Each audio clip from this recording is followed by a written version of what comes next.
UNICEF to feed hungry British children for the first time in its history. Let that sink in. This is the kind of headline you'd expect to see in the aftermath of a war or in a country devastated by disaster, not in modern-day Britain. Yet there it was, splashed across newspapers and news feeds, a stark reminder that hunger knows no borders.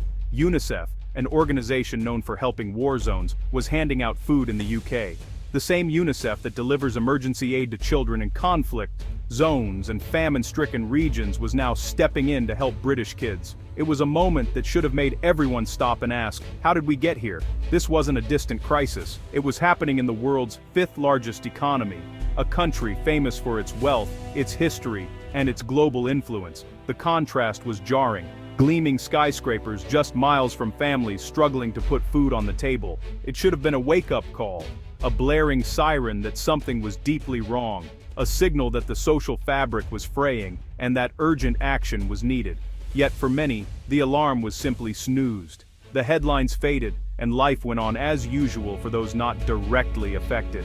This wasn't a one-off event, it was a symptom of a much deeper disease, inequality that's been growing for decades. The gap between rich and poor has widened, and the safety nets that once protected the vulnerable have worn thin. While headlines obsessed over Brexit and royal drama, a silent crisis was tearing the country apart. The real emergencies were happening quietly, in kitchens and classrooms, far from the front pages. The UNICEF story was just the tip of the iceberg. Beneath the surface, millions were struggling, their stories rarely told. It revealed a Britain where your postcode determines your destiny, your health, your opportunities, even your lifespan. The divide between neighborhoods is more than just geography, it's a chasm of opportunity and hope. The world looked at the UK and asked, "Are you okay?" The honest answer, no. Not everyone is okay, and pretending otherwise only deepens the crisis. Some reacted defensively, clinging to national pride. They insisted that Britain was still great, that this was just a blip, not a trend. But pride doesn't fill empty stomachs or heat cold homes. Patriotism can't pay the bills or put food on the table for hungry children. For millions, the Britain of pomp and global influence is a foreign country. Their daily reality is far removed from the images of grandeur broadcast to the world. Their reality is food banks, zero-hour contracts, and a constant struggle to get by. Every day is a battle to make ends meet, with little hope for change. The social contract, the promise that hard work means a fair shot, now rings hollow. For many, the ladder of opportunity has been pulled up, leaving them stuck at the bottom. The UNICEF intervention wasn't an insult, it was a diagnosis. It was a mirror held up to the nation reflecting uncomfortable truths that could no longer be ignored. It showed that while one part of Britain thrives, another is left to wither, ignored and forgotten. The question now is whether the country will finally wake up, or keep hitting snooze as the crisis deepens. To truly understand this crisis, you have to look beyond the glossy postcards and the familiar tourist images of London. Forget the crowds at Buckingham Palace, the laughter on the London Eye, the sense of excitement that fills the capital's streets. Instead, come with me to a northern town. Let's call it Greyhaven, though it could be any one of dozens just like it. Here, the high street tells a different story. It's lined with boarded-up shops, their windows dusty and dark, and faded "To Let" signs that have hung for months, sometimes years. Once grand Victorian buildings, symbols of a more prosperous era, now stand empty and crumbling, their facades slowly decaying in the damp northern air. The only businesses that seem to thrive are betting shops and pawnbrokers, places that profit from desperation, not hope. This isn't just a run of bad luck, it's the result of decades of neglect, of policies that have overlooked towns like this again and again. The factory or mine that once gave the town its purpose and pride is long gone, replaced by insecure, low-paid work, if there's any work at all. For many, the only jobs left are in warehouses or retail, with little security, and even less hope for advancement. People here talk about the cold, not just the chill in the air, but the cold that seeps into homes they can't afford to heat. Winter means tough choices, heat or eat. The local food bank is now the busiest place in town, a lifeline run by exhausted volunteers who see more faces every week. Parents quietly skip meals so their children can eat, stretching every pound and every portion as far as it will go. Pensioners come in for a tin of soup and a bit of warmth, grateful for a hot drink and a friendly word. This isn't about laziness or lack of ambition, it's about a broken system, a shredded safety net, and a community left to fend for itself. The sense of abandonment is everywhere, a quiet, simmering anger at being left behind, at promises made and broken. Young people see no future here, their dreams feel out of reach, their ambitions stifled by a lack of opportunity. The library's hours are cut, the youth center is closed, and the bus is so unreliable that even getting out of town is a challenge. On their phones, they see opportunity, jobs, education, excitement, but it all feels a million miles away, almost like another world. So, many leave. They board trains with suitcases and hopes, draining the town of its next generation and its future. What's left behind is a hollowed-out community, aging and shrinking, wondering if anyone in power even knows they exist or cares about their fate. This is the reality for millions across Britain, far from the London skyline, far from the headlines.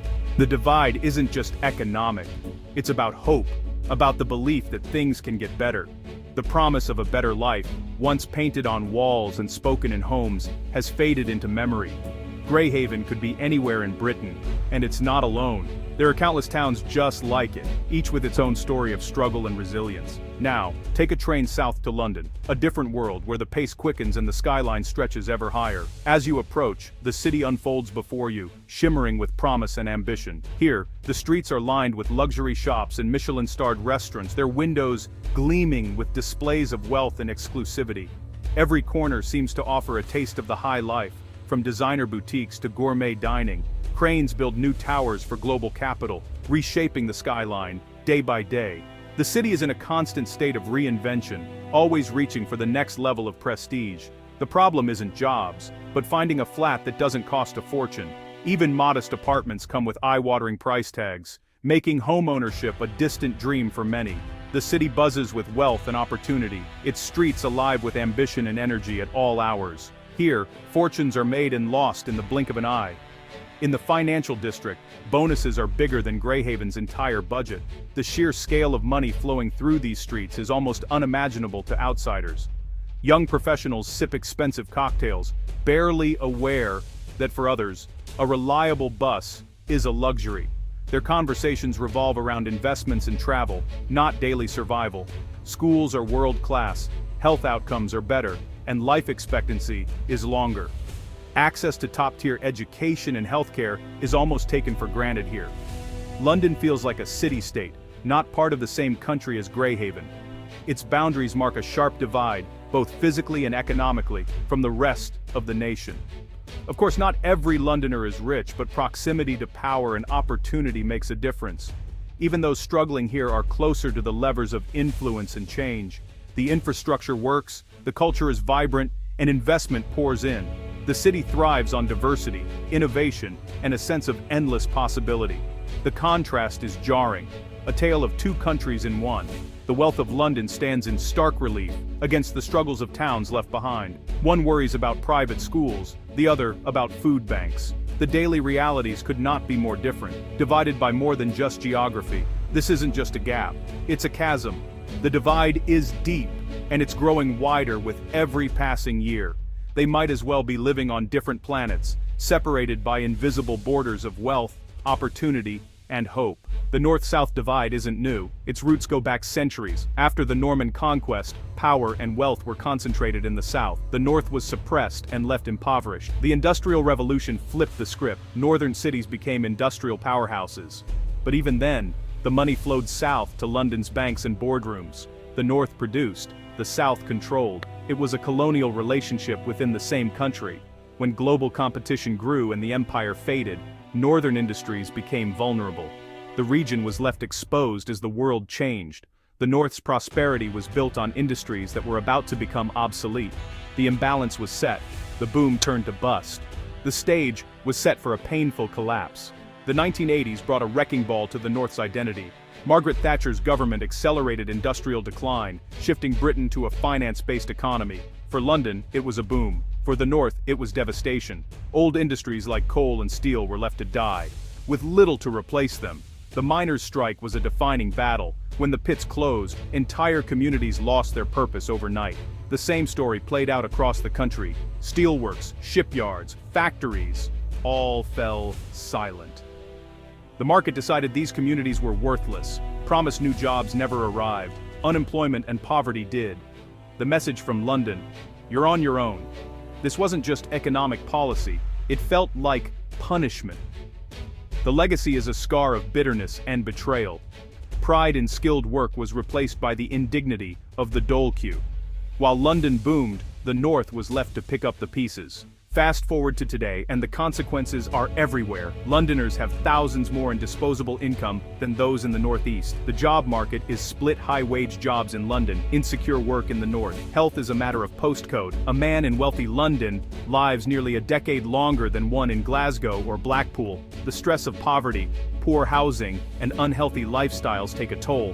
Education follows the same pattern: outstanding schools in the South, struggling ones in the North. A child's prospects are shaped by where they're born. The ladder of opportunity is missing rungs. Housing is a crisis everywhere: unaffordable in London, poor quality in the North. The dream of a secure home is slipping away. The basics of a decent life are distributed unfairly. Inequality is written into daily life. A country split in two breeds political chaos. Economic and social divides have fueled the political fires of the last decade. Populist anger is a direct result of decades of neglect. Brexit was a geography lesson in inequality. Deindustrialized areas voted leave, London voted remain. For many, it wasn't about the EU. It was a cry of rage at being ignored. The anger hasn't gone away. It shapes politics, fuels division, and threatens the very idea of a united kingdom. Political parties offer sound bites, not solutions. The social contract is broken, and faith in the system is fading. Inequality is now an existential threat to Britain's stability. The government's answer? Leveling up. It sounded good, but behind the slogan was little substance. Small funding pots, symbolic gestures, and towns forced to compete for scraps. Grand plans like HS2 were scaled back. London got new infrastructure, the North got broken promises. True leveling up would mean real power and investment for the regions. Instead, it was a marketing campaign, not a strategy. Over-promising and under-delivering left people even more cynical. The divide only deepened. Now, Britain stands at a crossroads. One path, more of the same: concentrated wealth in the South, growing resentment elsewhere. The other, a radical rethink, real devolution, real investment, and trust in the regions. It means building a modern, balanced economy where everyone has a stake. The test is political will and imagination. Will Britain choose to heal or let inequality tear it apart? The choice is stark: a country for everyone, or just a wealthy capital with an impoverished hinterland. The clock is ticking.